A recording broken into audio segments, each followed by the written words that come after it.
Hello and welcome to the Daily Millwall for Tuesday the 5th of April 2022. It was a match day today and that's all folks, that's our season done and dusted. As Millwall lost 1-0 at home to Swansea City.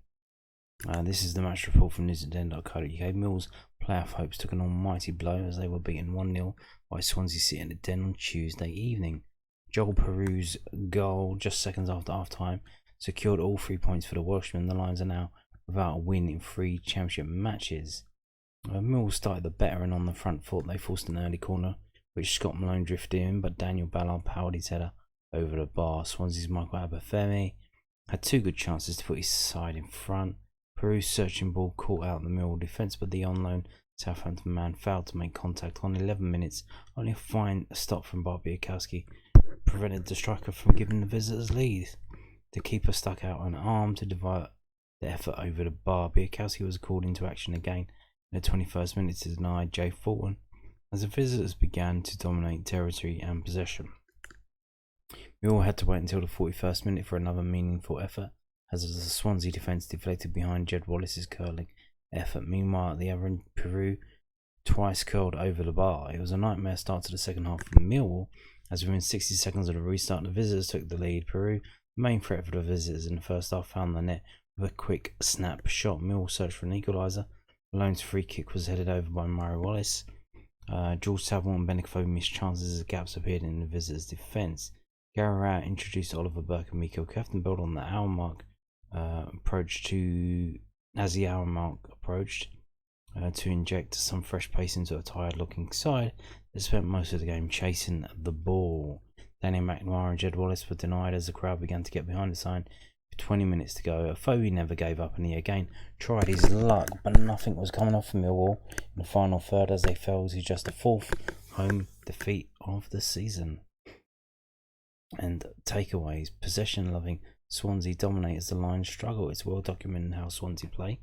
Russell Martin favours a possession-based game. Last season, his MK Dons side had over 60% possession as a seasonal average. Their ability to keep the ball and pass it around is second to none. There are flaws in that style, and Mill did seek them out. On 3 separate occasions in the first half, pressure from Mill's attackers forced loose passes from the Swansea defence, which led to Lions corners. The Lions gave up 70% of the ball over the course of the 90 minutes, but will feel they had the better chances. Getting the ball at 0-0 was hard enough. Trying to win the ball off the Swans after they took the lead was even more difficult. The crowd's frustration was growing as every time Mill managed to win it, they conceded possession once again very quickly. Martin's side were good in possession, but they also worked tirelessly to get it back time after time. Playoff hopes fading quickly. A draw at Luton was not a bad result as long as it was backed up by a victory here. He felt that these were 2 crucial games with Barnsley to come on Saturday. That at home in front of their fans, Millwall had to win. The result leaves the Lions 4 points off the top 6, just 6 games left to play. Nottingham Forest 3 and Middlesbrough 2 still have games in hand. Should they win those, you feel the puzzle will become too tricky for Millwall to complete. However, those games in hand have to be won. Nothing can ever be written off. The running that Millwall have is kind, and the one thing we know about the Championship is that it's the most unpredictable league. No, to be honest, I think we're done now. Yeah, we needed to win at Luton, and we didn't, and it just kind of pushed it along, which meant we definitely needed to win tonight, and we didn't even draw. We lost, so that was we're done now. It's done. Further boost on the injury front as Mr. Versatile returns. Ryan Leonard has undoubtedly had a frustrating season. The former Southend United utility man has only featured 14 times for the Lions in the league this campaign. This was his first time in the Matchday squad since the 1-1 draw at Middlesbrough way back in November. He's missed the last 26 championship matches. Hopefully he can be a boost for Millwall in the running. Rowett named an unchanged side from the one that drew 2-2 at Luton on Saturday. Was that a mistake? I think Swansea made something like 4 or 5 changes. Because obviously, game on Saturday, game on Tuesday, there's not that much time between the two. But the side was Biakowski, McNamara, Ballard, Cooper, Murray, Wallace, Malone, Saville, Billy Mitchell, Jed Wallace, Afobe, Bradshaw, and the subs were Kieftenbeld for Saville on 60 minutes. Burke for Bradshaw on 60 minutes. And Ojo for Jed Wallace on the 78th minute. And the unused substitutes were Long, Evans, Leonard and Bury. So there you have it, ladies and gentlemen. Let's find out what the manager has to say about that. Millwall boss Garrett makes a vow after a usually disappointing night in playoff race. Garrett said his players have given everything this season and vowed to keep fighting over the last 6 games of the campaign. Millwall lost 1-0 against Swansea City at the Den on Tuesday night, their first home defeat in 8 league games. The Lions are 4 points off 6, though some teams above them have games in hand. Murray Wallace blocks Cyrus Christie's cross a minute after the break, but the ball fell for Joel Perrault to score. Rowetts had no blame for any of these players though. Muzz has been consistent all season. I think he's been excellent. Rowetts said he doesn't quite clear the ball for the goal today, but he's been so good in games. Again, that's what I'm saying. I can't be disappointed with the players. I can't be frustrated with the players. I'm frustrated with the result, but I think we've given everything we've got to be where we are, and we'll continue to do it. We've got 6 games left, and we'll try and win as many games as possible and just see what happens. It would probably be a lot more frustrating if we were sat in mid-table with nothing really to play for at this stage. Let's see where it takes us. Rowetts took off George Saville and Tom Bradshaw in the 60th minute, sending on Michael Kieftenbeld and Oliver Burke. Rowetts named the same side that started in a 2-2 draw at Luton Town on Saturday. Rowetts added, I nearly started in a slightly different way. I nearly made a couple of changes just for energy. I felt we'd have a couple of weeks without really playing. I know some players have played international football, Sav and Dan, so maybe that caught up. I decided to keep the same team. In retrospect, maybe I should have made a couple of changes. Certainly, I think Berkey and Keith's energy gave us a bit more forward momentum. It allowed us to press better. That changes worked, but they could have worked better if we'd obviously gone and got a goal. And then they probably could have worked better if you started like that, or if you maybe made the changes at half time. Because obviously we conceded the goal straight after half time. I don't know. Yeah. Okay, Sarah. What will ever be will be, wherever, however it goes. So, there you have it. Moving on to this, and yeah, this is from London News Online.co.uk. It's basically what we just said, but with an extra couple of lines. Asked if Saville had a knock, Rowetts replied, he's fine. I nearly started in a slightly different way. I nearly made a couple of changes just for energy. So they're asking if Saville came off injured, and then he's saying, no, I nearly didn't start him because he played international games, so he's probably a bit more tired than everyone else. So that's where that full quote come from. There's just extra line there, just gives it a bit more sense. We've got 6 games left, and we need to win as many games as possible and see what happens. Well, I can tell you what's going to happen. You're probably going to finish 11th, mate. And there you have it. So frustrating. Millwall manager Garrett for his side should have taken something from Swansea City match. This is from LondonNewsOnline.co.uk. Millwall manager Garrett for his side created enough opportunities in the last half hour of tonight's 1-0 defeat to Swansea to take something from the championship contest. Indeed, I think in the first half we only had like 3 shots. I've already been looking at the stats from today's game, and we had a lot more shots in the second half. Instead, the Lions playoff hopes were dealt a blow as Joel Perrault's 46-minute strike earned the Welsh club all the points at the Den. Millwall now head into Saturday's home match against Barnsley, needing an almost flawless finish the campaign despite its top 6 aspirations. Yeah, well, it's done, mate. It's done. Let's just stop pretending it's done, mate. Rowetts asked about his thoughts on the match. He said, frustrating in different ways. First of all, Swansea are a good side. They're probably the best possession team in their division. You go and press, and they try and play it around it. So they take so many risks and are good at it. First half, we pressed well on occasions and forced quite a few corners. And what come from those corners? Nothing. We had like 10, 11 corners. And you should be, if you have 10 corners, you should be getting at least 1 goal from that. We've got to make a little bit more of those set pieces. Dan Ballard has a very good chance early on in the game. They had a couple of moments in front of goal. Obafemi got in behind and should have done better. we've been much better in the second half at the 10 on a lot of occasions this season. What you can't do, like at Luton on Saturday, is you can't concede poor goals at this stage of the season. We concede a very, very poor goal. Mazza goes to clear it and doesn't quite get enough on it. Pro gets on it and it's a snapshot. He gets a little bit of fortune. It goes through Mazza's legs and unsights bar. To be 1-0 down so quickly after half time was disappointing. We made changes in the last half hour. Was all us trying to get the equaliser. We've had some very good moments, enough in and around the box to create chances and certainly get a point at the very least. Sav has an excellent chance. Benek has a brilliant chance which comes quickly, but he's about 4 yards out. Danny creates a save with the keeper. If you don't get a press right, you leave space around you.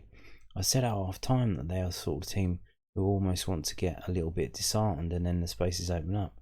We navigated that quite well. It's difficult for the crowd because they want you to go and press all the time, and it's never quite that simple. The last 30 minutes we did enough to get something out of the game. We had 10 corners. We have to make, yeah, exactly what I said. We have to make one of those set pieces count. Coops might be going home with a couple of players wrapped around his neck. At one stage there are 2 players on him. One isn't even looking at the ball.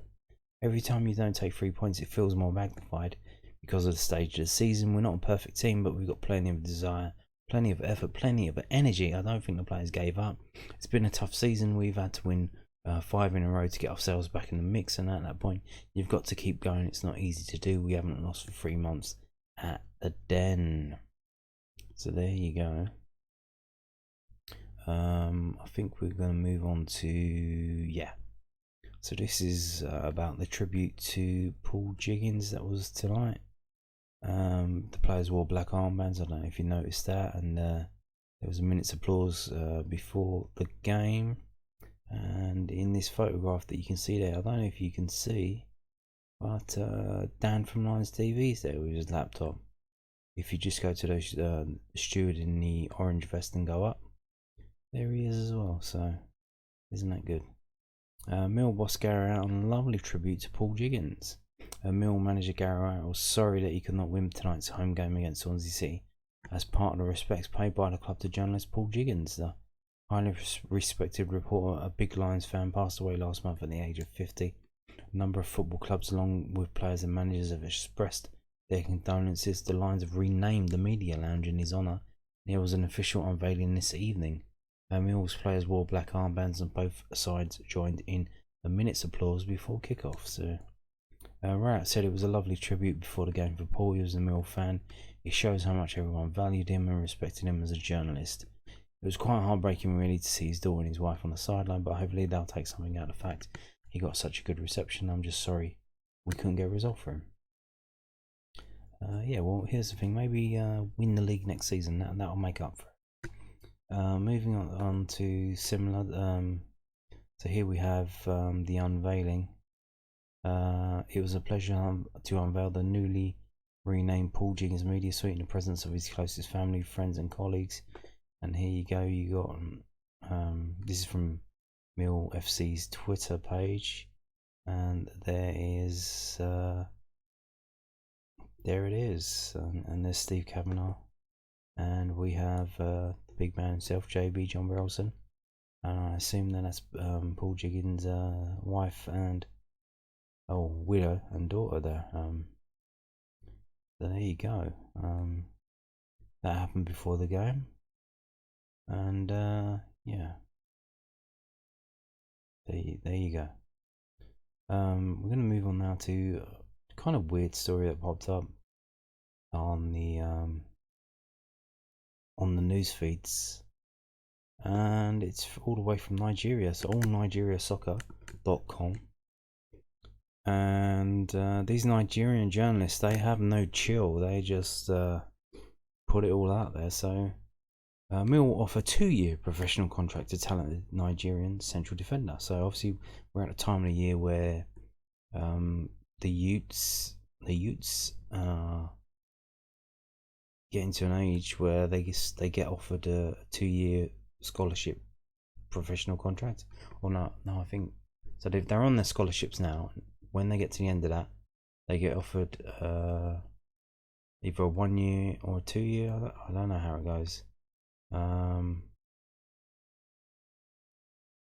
contract, professional contract, the first one. So they get a squad number, but they're kind of really just in the under 23s.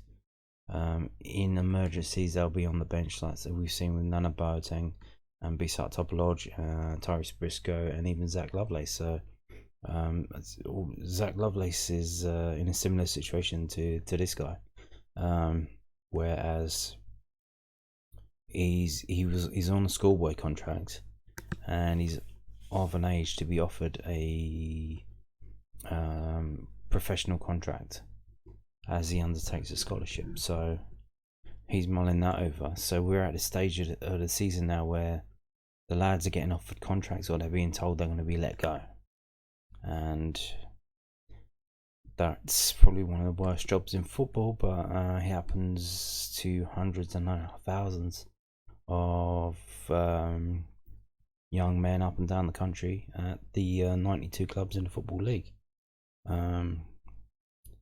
And let's just read this. It says, AllNigeriaSoccer.com can exclusively report that Millwall are keen on keeping hold of promising Nigerian central defender Chinwike Okoli amid interest from Premier League and Championship clubs. The Lions offered the 18-year-old his first professional contract this week, and he's currently studying the offer. If Okoli agrees fresh terms with Millwall, we will be putting pen to paper on a 2-year contract until the end of the 23-24 season. The stumbling block to a deal is the player's wage demands, with Millwall offering him a paltry £500 per week in a proposed contract. A clause has been included in the deal that his wages will rise to £1,300 per week if he breaks into the first team on a permanent basis.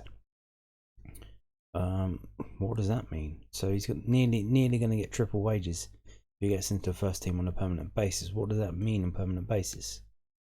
So we've just had a situation where, like I said, the under 23s were getting on the bench regularly. Does that mean they're in the thing on a permanent basis? And now it seems, or how many times would I have to play? Because we might have found the reason why the manager is not willing or readily wanting to play the under 23s, and even when there's been a massive injury crisis. Because if you think you've got a kid on £500 a week and you play him in the first team and then he's triple his wages, no wonder he's probably being told by Steve Kavanagh, you can't fucking play, you're not playing him, you can't play him. If you play him, we have to give him a 3 times pay rise. You can't, don't play him. Rather, he had just an empty place on the bench. Don't put him there. Like, that's probably the reason why the kids don't get played.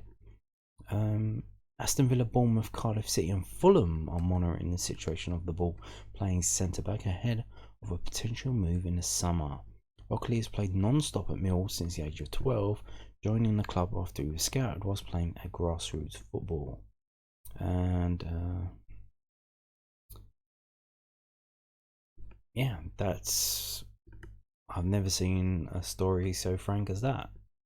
I don't know what am I reading here?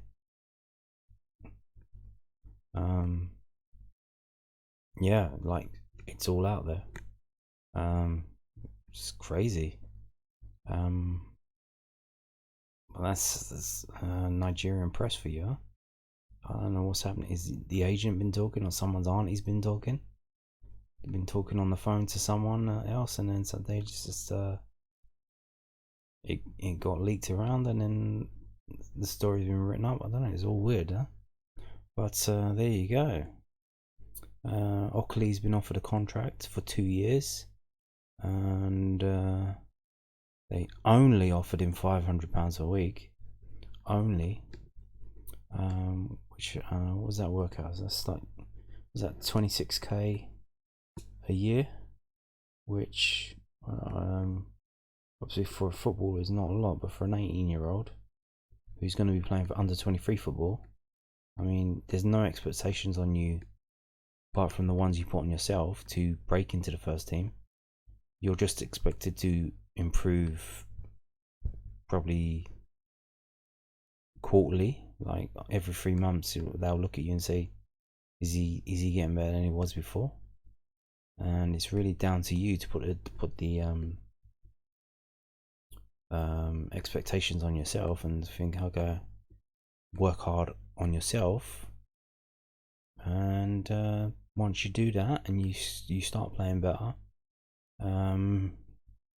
then the rewards will come. They will come. Like, even if they're not coming at Millwall, they'll come somewhere. So we'll see what happens, but there you go. If he doesn't sign, we'll know why. It's because someone's offered him £600 a week or something like that, which is the kind of thing that happens in non-league football. You'll see a player play absolutely stunning at one club, one season, and then he'll move to the next club and play stunning there, and then move to the next club, play stunning there, and it's literally the manager down the road is offering him an extra 50 quid a week or something, and then the other guy's offering him like another 50 quid on top of that, and every season, like, they're just offering him more and more money, and he's like, yeah, well, I don't give a fuck. It's like extra, like, he starts off at 200 quid and then he gets 250 quid a week, and he's ending up 300 quid a week. It's like, he's a non-league player, he's not a professional. That's a lot of money for him. Like, he might have another job doing something else, something easy, like a bit of training or something, I don't know. But yeah, so that's what happens in non-league. So there you go. Do you chase the money, even if it's not a lot of money? If you go from £500 that Mill offering per week to £550 that someone else is offering, or 600, or will they give you a 2-year deal?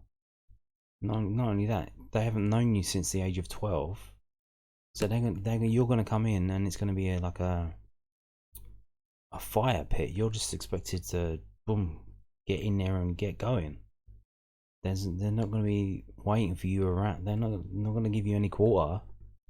They're just going to tell you, fucking sort it out, let's go, because they're paying and they expect something in return for that money. But yeah, I thought this was kind of weird that all the details got leaked out there, but there you have it, and that is it for today's Mill News. Thank you for watching, and goodbye to our player of hopes. Sad.